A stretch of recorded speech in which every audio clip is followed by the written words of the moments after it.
yourself. So you mentioned, and that's a very good thing that you kept in mind that exercising and keeping yourself fresh is important. So what would you suggest for the aspirants? How important exercising, taking a walk, taking a nap? How important is it? I think it's very, very crucial because if you are coming outside, staying in Old Rajendra Nagar and Mukherjee Nagar, you would not be enjoying mama's food, so your health can go down.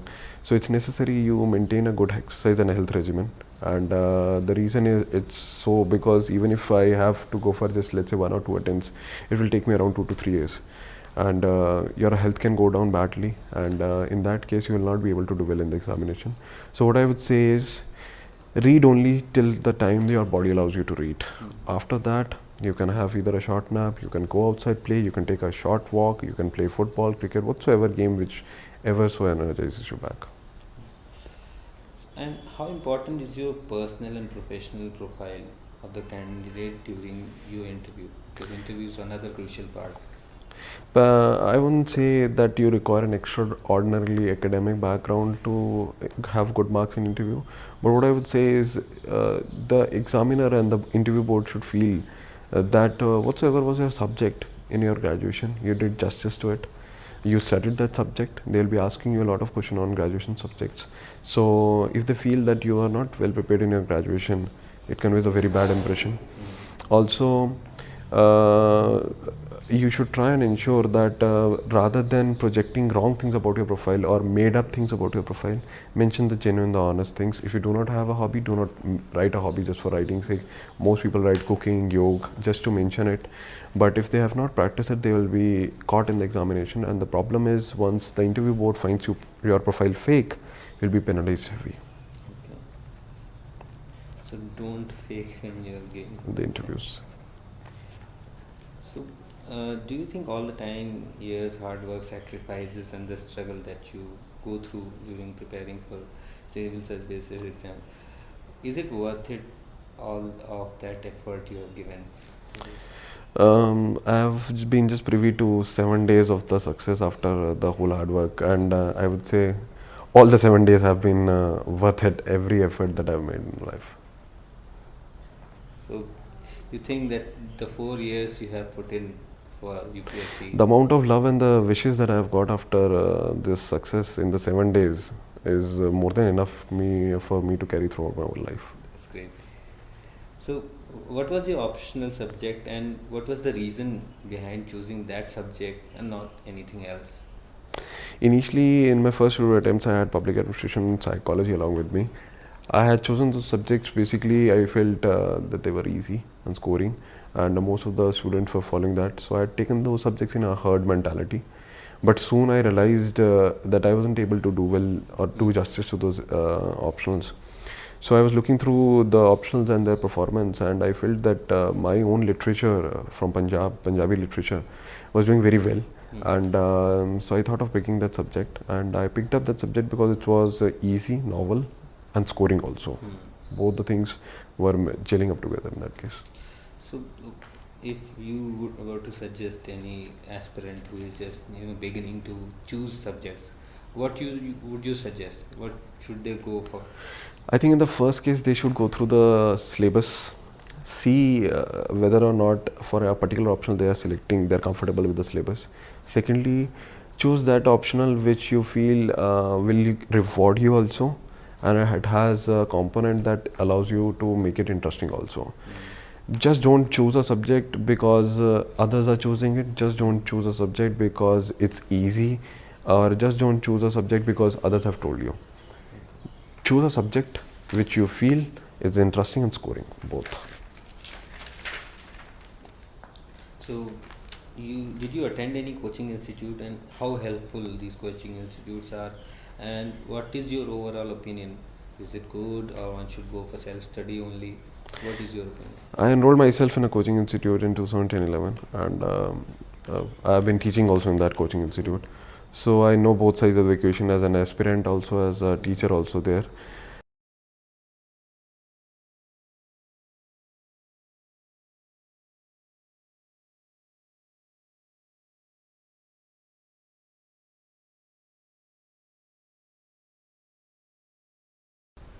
And so, what was your key for preparing for interview? Because interviews entirely different from a written exam, because you can't see your face. You have just to write, and you can express yourself freely. But sometimes people are nervous when they are facing the interview. There is cross questioning. So, how did you go about preparing yourself for the interview?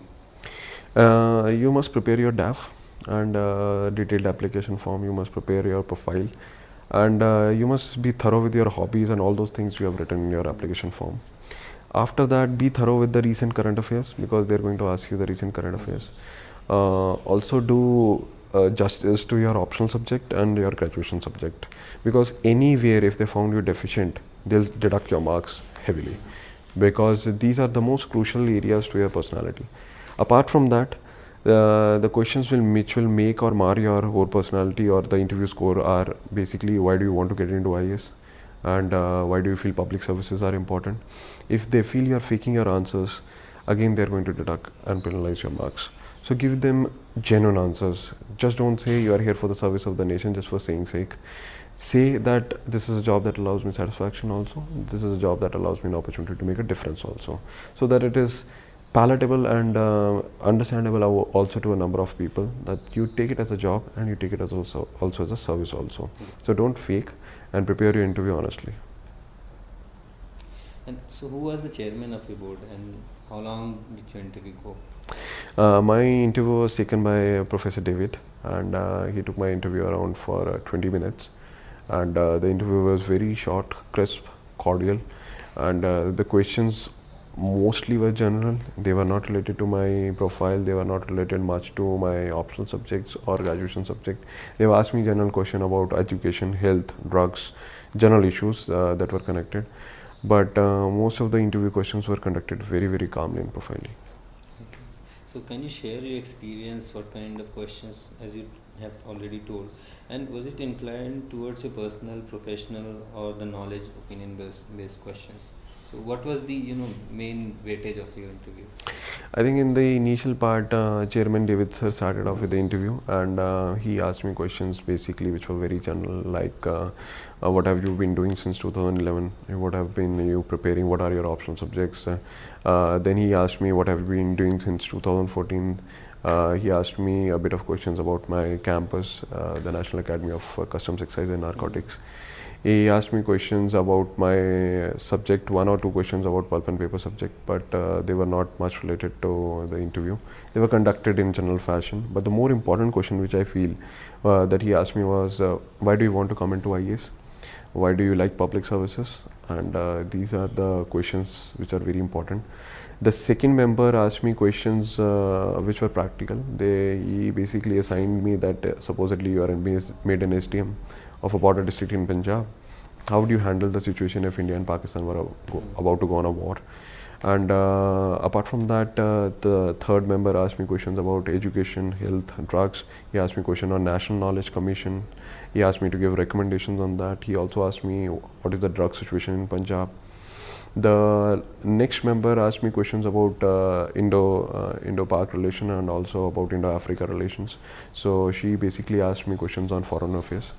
And the last member asked me questions on urbanization. He asked me basically to compare the Ludhiana model of economic development vis-a-vis Chandigarh's model of economic development. So these were the questions. So, if I may ask you, what was your answer to this practical question which the person asked, that if you are the STM of a border district of Punjab and there is going to be a war, what was your answer for that question? I basically answered him, sir, that human life is very, very crucial. So in the first case, what should we do is we should try and prevent the war if possible.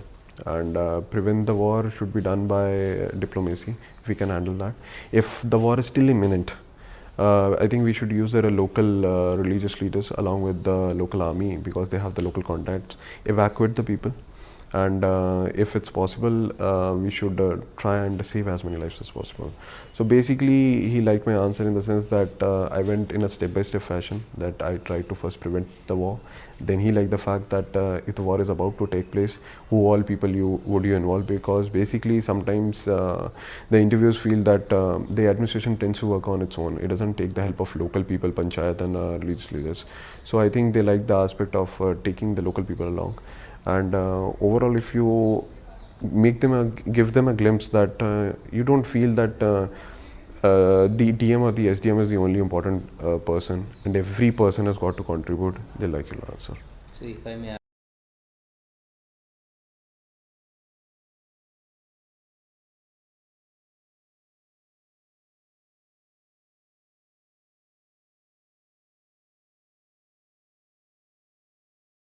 ask a question from my side also. Yeah. If Neil Armstrong was the person who put the first step in the moon, who put the second step on the moon? I don't know. I don't know the name. It was the Neil Armstrong himself. Himself, the second step, right? And if one last question, if you once you are appointed or deputed in a district, what would be the initiatives you, if you have my thought, you would try to do something different from others? What would you do? I think the first issue that is to be done is make the administration completely available to the people. There should not be any divorce between the people and the administration. Secondly, get everything in the public so that there is complete transparency. People can ask you questions, and if it is found out that a particular public servant has not behaved well with the public and he has found in any particular dealings which were wrong, strictest action as per the law should be taken, so that it starts to restore the faith back of the people in the administration. Because ultimately, people do realize that administration is there for service, but somewhere they feel that service orientation has gone down. We need to get that reconnection back through a series of steps. Okay? Thank you. Thank you so much. Thank you. Thank you so much.